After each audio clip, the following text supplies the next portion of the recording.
DPR resmi mengesahkan peraturan pemerintah pengganti Undang-Undang Nomor 2 Tahun 2022 tentang penciptaan lapangan kerja atau Perpu Cipta Kerja menjadi undang-undang pada Selasa 21 Maret 2023.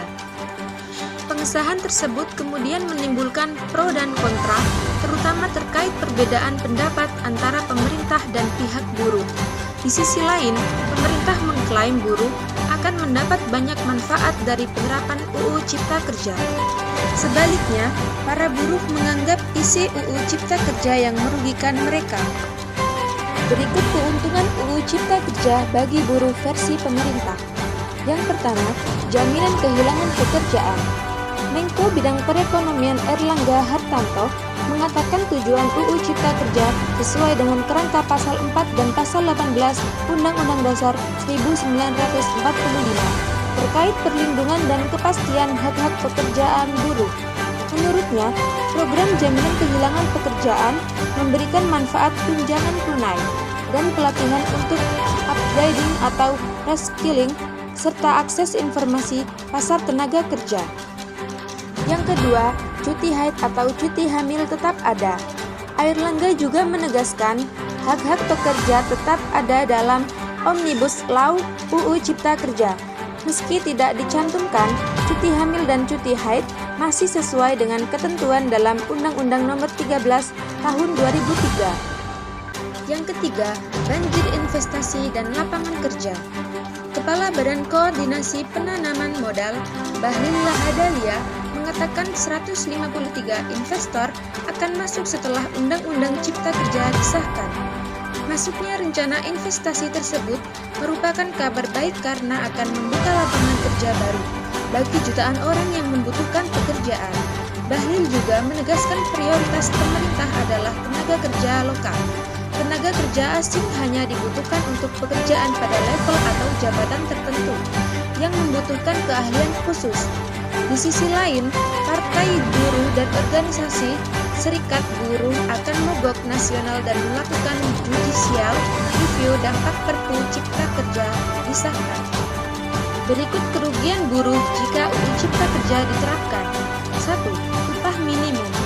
Presiden Konfederasi Serikat Pekerja Indonesia, Said Iqbal, menilai setidaknya ada 4 persoalan terkait pengaturan upah minimum dalam UU Cipta Kerja.